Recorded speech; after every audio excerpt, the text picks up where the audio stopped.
Halo guys, kali ini membahas film yang bisa memberi kita motivasi kerja keras, pantang menyerah. Berjudul Top Secret The Billionaire. Sebuah kisah nyata pengusaha camilan rumput laut asal Thailand yang sukses menjadi miliarder di usia muda bernama Top Itipat. Mungkin kalian pernah makan snacknya karena dipasarkan di Indonesia juga.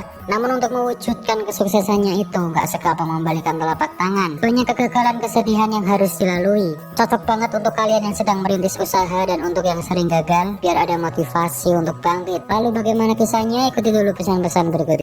Di awal ada Top Itipat mendatangi bank. Dia mau minjam uang sebesar 10 juta baht atau sekitar 4,7 miliar rupiah untuk membuka bisnisnya. Teller bank lalu menyuruhnya memberikan alasan kenapa dia harus dipinjami uang sebesar itu. Top lalu cerita, saat masih SMA dia sedang belajar, bukannya mendengarkan guru malah main game online. Top punya item yang langka, terus ada orang yang mau beli seharga 12.000 baht. Langsung transfer ke rekeningnya. Dia pulang minjam buku rekening pamannya dan duit pun cair. Semenjak itu Top terus menjual item game sampai duitnya banyak. Lalu untuk beli mobil menaikinya ke sekolah dan mengajak pacarnya jalan-jalan. Pulang ke rumah, orang tua Top memarahinya. Dapat uang dari mana? Dituduh ikut taruhan bola. Top menjelaskan semua itu dari hasil ngegame. Orang tuanya nggak percaya dan ibunya meminta Top belajar saja, nggak usah aneh-aneh. Tapi Top bodo amat terus main game sampai lulus sekolah. Dia melihat hasil tes masuk universitas negeri tapi nggak lolos. Tanpa ada rasa sedih atau kecewa, langsung lanjut main game lagi. Singkatnya dia beli PS dan DVD player. Pulang ke rumah, orang tuanya memarahi Top karena nggak lolos tes masuk PTN. Tapi Top meyakinkan orang tuanya masuk PTS nggak apa-apa, sama aja. Ayahnya marah karena cuma ingin Top kuliah di PTN, karena di PTS itu biayanya mahal guys. Ayah ibunya pun berdebat masalah keuangan untuk nanti kuliah Top. Top di kamar melihat sisa tabungannya menipis dan akun gamenya juga keblokir karena kedeteksi untuk komersil. Dia bingung lalu melihat DVD player yang tadi dibeli. Top kemudian kembali ke toko untuk membeli banyak DVD player. Dia menawarnya sampai deal dan nanti akan dijual kembali. Di rumah, Top menunjukkan DVD player ke Pak Aman dan ibunya, tapi saat dinyalakan ternyata itu barang rusak guys. Dia kembali ke toko ngomel-ngomel ke penjualnya minta garansi pengembalian uang, tapi nggak ada karena itu DVD player bajakan. Kalau rusak ya beli baru. Top marah karena nggak diberitahu dari awal lalu membanting ke atas etalase sampai pecah. Penjual marah menampar Top, dia mau dipukul tapi langsung lari terbirit-birit. Top pulang sambil manyun, lalu melihat ayahnya jalan kaki, ia nyuruh masuk mobil. Ayahnya bilang bisnis itu nggak gampang, jangankan anak kecil, orang dewasa saja banyak yang gagal. Dan menyuruh Top lanjut kuliah dimanapun terserah sambil memberikan uang, tapi Top menolaknya guys. Malam harinya dia mengambil jimat ayahnya dan dijual 100.000 baht. Uang itu digunakan untuk masuk PTS. Singkatnya Top sudah masuk kuliah, tapi saat di kelas dia nggak mendengarkan, malah menyuruh temannya ngerekam suara dosen mengajar dan keluar kelas. Dia pergi ke tempat pameran mesin, lalu melihat mesin penggoreng kacang otomatis. Kata salesnya mesin itu belum ada yang punya di Thailand. Mendengar itu Top langsung semangat ingin membeli mesin itu padahal harganya mahal. Di rumah Top dimarahi lagi karena membawa mesin itu, tapi Top bilang hanya menyewa seharga 50.000 baht. Top lalu bertanya-tanya ke penjual kacang goreng bagaimana cara membuat kacang goreng yang benar, lalu mencatatnya. Sedangkan temannya di kampus menelepon Top suruh masuk tapi gak diangkat. Top sudah mendapatkan resep membuat kacang goreng yang enak. Ia menyuruh pamannya mencicipi, ke ibunya juga, dan kacangnya enak guys. Top langsung mencari tempat jualan di mall. Dia bersama pamannya dengan semangat membawa gerobak dan kacang ke tempat jualan. Saat mall dibuka ramai orang tapi nggak ada yang beli. Pamannya sudah teriak-teriak juga nggak ada yang beli. Mereka terus berusaha agar ada yang beli. Top di pasar ngantar pacarnya belanja. Dia mengamati orang jualan gimana caranya biar ada pembeli. Top langsung mencatat kata bonus lalu diskon. Saat ngobrol dengan pacarnya, Pak Mantop menelepon bilang dagangannya nggak laku. Sudah melakukan apapun tapi tetap nggak ada yang beli. Saat menunggu pacarnya di depan toilet, Top melihat orang minta sumbangan dan di situ banyak yang memberi. Dia langsung berpikir, ternyata tempat juga berpengaruh agar ramai yang datang. Top langsung meminta pindah tempat karena sebelumnya banyak saingan. Dia pun boleh pindah di pintu masuk mall. Saat di kelas sedang ujian, dia kebingungan mengerjakan soal. Lalu teleponnya berbunyi, Top langsung mengambil HP-nya dan minta izin ke pengawas untuk mengangkat. Tapi nggak boleh, nanti bisa dianggap berbuat curang. Lebih baik dimatikan. Tanpa pikir panjang, dia langsung keluar kelas memilih mengangkat teleponnya daripada ikut ujian. Ternyata pamannya yang nelpon bilang dagangannya laris. Top langsung membawa kacang lagi. Benar saja, ramai pembeli sampai kekurangan kacang. Top lalu bilang ke pamannya akan buka cabang lagi. Dia buka cabang dan sudah punya karyawan guys. Saat itu juga pacar Top datang bilang intinya kuliah dulu baru nanti kerja demi masa depan kita. Tapi Top cuma diem. Besoknya Top masih bandel gak masuk kuliah dan ditelepon temannya dia dipanggil dosen karena terancam mau dikeluarkan.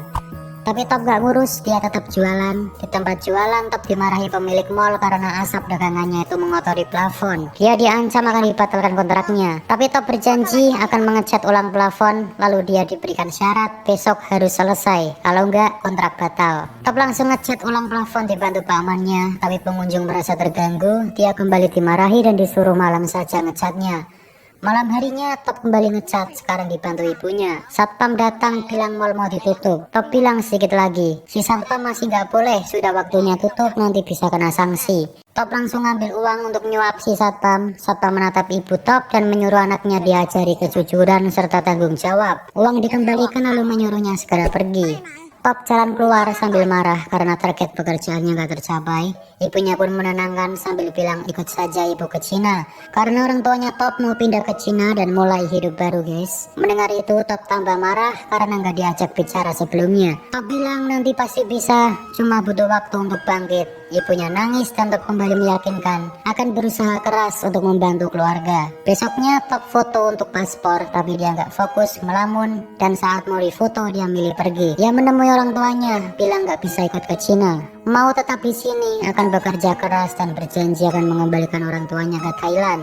Dia pamitan sama ibunya dan ayah Top berkata, kita harus mengawali semuanya, jaga diri baik-baik, ayah sayang kamu, lalu pergi. Top langsung semangat bergegas kembali ke mall untuk mengecat plafon. Tapi Top dihadapkan kabar buruk lagi guys, beberapa dagangannya dihentikan karena masalah yang sama. Di rumah Top termenung pusing, di depan ada tetangga yang gosip, ia ke gerbang ternyata ada surat pemberitahuan penyitaan rumah. Surat diambil dan dibuang. Saat jalan Top bertemu pacarnya sambil marah mendorong Top sampai jatuh. Dia marah karena Top gak pernah menghubunginya lagi. Top langsung meluk pacarnya. Di dalam mobil Top curhat masalah dagangannya dan si pacar mengajak dia kembali kuliah karena SMA saja nggak cukup katanya. Si pacar lalu memberikan rumput laut kering yang belinya itu jauh, belum banyak dijual di sekitar. Top lalu memakannya, terasa enak dan langsung punya ide. Dia menemui profesor ahli pangan, menanyakan gimana caranya agar rumput laut tetap kering dan gak basi. Dia pun diajari pengemasan yang baik, pakai mesin vakum sehingga oksigen keluar dan lain-lain. Top lalu menjual mesin goreng kacang otomatis dan membeli banyak rumput laut mentah. Rumput laut coba digoreng tapi gak enak, terus dicoba tapi masih tetap pahit, sampai habis banyak tapi tetap belum enak juga.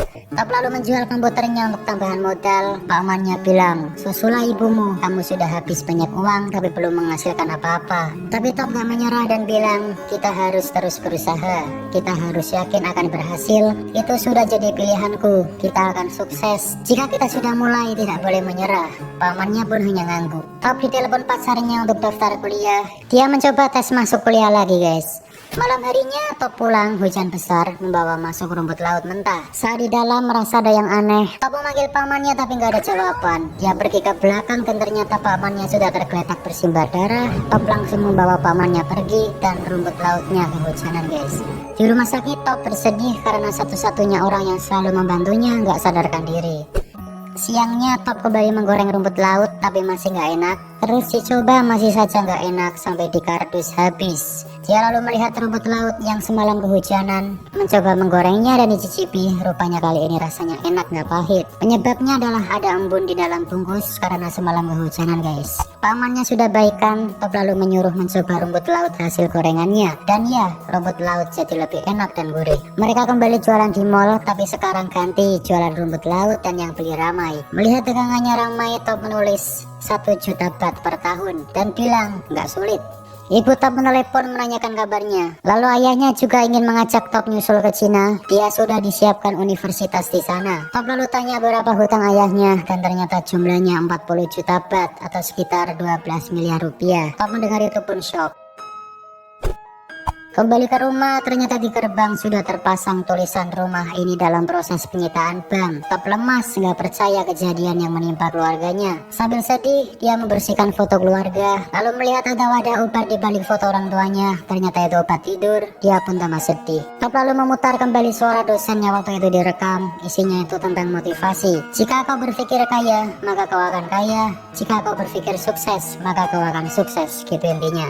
Diulang-ulang terus. Sambil dengerin itu, Top ke 7-Eleven beli camilan. Saat jalan keluar, dia melihat ada 2 7-Eleven. Langsung punya ide masuk ke dalam, minta nomor telepon kantor pusat. Di rumah dengan semangat, Top langsung menanyakan gimana caranya menjual produk di 7-Eleven. Top langsung ke kantor 7-Eleven. Dia menunggu giliran dipanggil. Di sebelahnya ada orang yang juga akan memperkenalkan produk. Top melihatnya dan kembali punya ide. Di toilet dia langsung latihan seperti orang tadi. Top kembali menunggu sampai orang tadi sudah selesai. Dan ternyata direktur ada rapat. Dia kembali disuruh menunggu lagi. Top menunggu sampai sore. Direktur pun datang. Dia diberikan kartu nama dan disuruh meninggalkan produk. Nanti akan dicek karena direktur masih ada rapat. Tapi Top minta 10 menit saja untuk menjelaskan produknya. Produk diberikan ternyata belum layak dijual guys, karena kemasannya kebesaran dan kurang menarik. Harganya juga kemahalan. Produknya ditolak. Top kembali ke rumah sambil lesu, ada pacarnya menunggu. Dia marah karena waktu itu Top cuma daftar kuliah tapi aslinya nggak masuk. Pacarnya pun menasihatinya harus kuliah, itu keinginan orang tua. Jadi pacarnya ini sangat ingin Top kuliah, kalau nggak kuliah nggak akan sukses gitu intinya guys. Si pacar juga bilang jika butuh uang dia bisa minta orang tuanya untuk bantu. Karena Top ini orangnya nggak suka minta-minta. Dia pun marah lalu masuk, kunci gerbang dan meninggalkan pacarnya. Dia pun nangis. Malam harinya Top lusuh lemas tidur di samping pamannya sambil nangis dan curhat. Dirinya begitu brengsek, pacarnya sungguh mencintai dan mengkhawatirkannya, tapi Top malah membuat kecewa. Pamannya pun menenangkannya. Esok harinya dia masih nggak menyerah, langsung pergi ke tempat cetak kemasan menyuruh membuatkan desain yang bagus untuk produknya. Dia minta nama produk diganti yang bagus, tapi kata si pria, nama produknya sudah bagus, Tao Kainoi, artinya pengusaha muda. Singkat cerita, produknya sudah jadi sesuai omongan direktur dan kembali ke kantor 7-Eleven. Tapi ternyata direktur jadwalnya sangat padat. Top nggak apa-apa, dia akan menunggu. Dari siang sampai setengah 4 sampai ketiduran sampai sore pun direktur nggak keluar, padahal mondar mandir guys. Top merasa nggak ditanggepin, akhirnya pergi. Di lift dia memberikan produknya ke satpam dan pergi. Top pergi, si direkturnya keluar nyari Top. Dia bersedih merasa gagal dengan tujuannya dan menelepon ibunya bilang akan menyusul ke Cina. Di lift ada karyawan melihat produk Top, dia tertarik dan mengambilnya, memberikan ke resepsionis, memakannya dengan lahap, dan memberikan ke koleganya karena rumput laut itu sangat enak guys. Ibunya Top bilang, ibu akan selalu mendukung Top, jangan menyerah, kamu akan memiliki masa depan yang indah. Si direktur masuk ke lift dan lihat produk Top sisa 1, dia sepertinya tertarik. Top dipanggil ke kantor guys, produknya diterima tapi ada syaratnya. Dia harus membuat 72.000 bungkus dan mengirimkannya ke 6.000 cabang 7-Eleven. Juga harus dicek kebersihan pabrik tempat produksi. Jika syarat terpenuhi, produknya diterima sepenuhnya. Top pun setuju. Di rumah dia kebingungan gimana caranya bikin 72.000 bungkus dan di mana dia harus menunjukkan pabriknya, sedangkan dia nggak punya pabrik. Nah kembali ke awal tadi guys, ternyata dia ke bank mau pinjam uang 10 juta bat itu buat bikin pabrik dan rekrut karyawan. Teller bank melihat dokumen Top, ternyata umurnya masih 19 tahun. Top dipuji masih muda, sangat bersemangat, bagus. Tapi bank gak bisa meminjamkan uang karena belum cukup umur. Dan keluarga Top juga punya hutang 40 juta bat. Dia pun cuma diem. Di mobil Top sedih, lalu menyalakan musik dengan keras dan teriak kencang di dalam. Top kemudian menjual mobilnya dan memutuskan untuk terbang ke Cina menyusul orang tuanya. Di bis, dia melihat tiket pesawat, langsung memukul gembok ruko lalu membuka pintu. Ternyata Top masih gak nyerah guys. Dia ke toko bekas orang tuanya yang dalam proses penyitaan bank. Di tempat itu, dia akan mendirikan pabrik. Dengan hasil uang jual mobil dan tabungannya, dia gunakan untuk modal usaha. Saat di stasiun mau masuk ke kereta, Top melihat pacarnya sedang asik dengan teman. Kereta datang, ternyata dia sudah gandengan tangan sama cowok lain. Top hanya dia memandanginya sampai nggak ingat mau masuk kereta.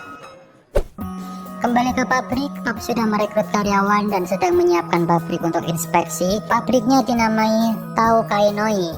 Direktur datang bersama orang yang ngecek layakan pabrik. Pabriknya dicek dan si Pak Man menyuruh Top nyokok saja agar disetujui. Tapi dia menolak karena gak mau ibunya dikatain lagi gak mengajarkan anaknya kejujuran. Pabrik dicek ke dalam dari lampu, penggorengan, pengemasan dan lain-lain. Selesai mengecek, direktur mengatakan pabrik belum sesuai standar. Masih banyak kekurangan seperti lampu yang gak ada tutupnya, itu bisa ada debu jatuh ke makanan. Wastafel harusnya pakai keran di kaki, lalu saluran air belum benar. Alkohol yang digunakan bukan untuk cuci tangan tapi itu untuk luka dan lain-lain. Top pun berjanji akan memperbaiki semuanya. Direktur pun akan merundingkan dan memutuskan nanti hasilnya dikirim lewat fax email. Saat mau pergi, pamannya menyuruh disuap saja biar keterima. Top mau memberikan amplop itu tapi langsung pura-pura memberi salam. Singkatnya semua sudah diperbaiki, dari pekerja, rumput laut, lampu, wastafel, pengemasan dan lain-lain. Mesin fax email pun berbunyi dan itu surat dari kantor, tapi suratnya nggak sempurna karena printer habis tintanya. Dia pun menerawang keluar, dilihat-lihat, diterawang-terawang, diraba. Ada tulisan gede sendiri terlihat, disetujui. Melihat itu Top pun senang. Target 72.000 bungkus sudah terpenuhi. Semua orang bergegas memasukkan ke truk untuk dikirim ke distributor.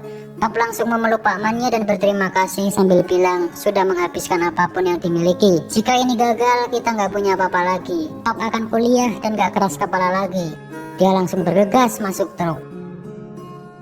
Sampailah di gudang penyimpanan. Dengan semangat Top menemui kepala gudang, tapi ternyata sudah telat sejam, gak boleh masuk guys. Top memohon cuma terlambat sebentar, tapi masih gak boleh. Top sangat memohon karena nasibnya bergantung pada produk itu. Kepala gudang melihatnya, merasa kasihan, akhirnya diperbolehkan masuk. Dia pun sangat senang, saking bersemangatnya sampai mimisan guys. Produk rumput lautnya pun akhirnya dimasukkan. Top lalu telepon orang tuanya. Dia minta maaf dan bilang ayah ibunya nanti bisa kembali pulang. Dia pun nangis. Dijelaskan 2 tahun setelah kerja sama dengan 7-Eleven, Top bisa melunasi hutang ayahnya 40 juta baht dan bisa kembali menempati rumah bersama orang tuanya. Setelah 2 tahun, Top kembali ke bank mengajukan suntikan modal. Dia pun menunjukkan rencananya membangun pabrik yang besar. Dijelaskan saat ini tahun 2010, Top memiliki 2.500 karyawan, mengirim produknya ke 6.000 cabang 7-Eleven, mengekspor camilan rumput lautnya ke 27 negara di dunia. Top juga sudah memiliki perkebunan rumput laut di Korea Selatan. Pendapatan Top tahun 2010 sebesar 1.500 juta baht atau 450 miliar rupiah. Saat ini Top berusia 26 tahun.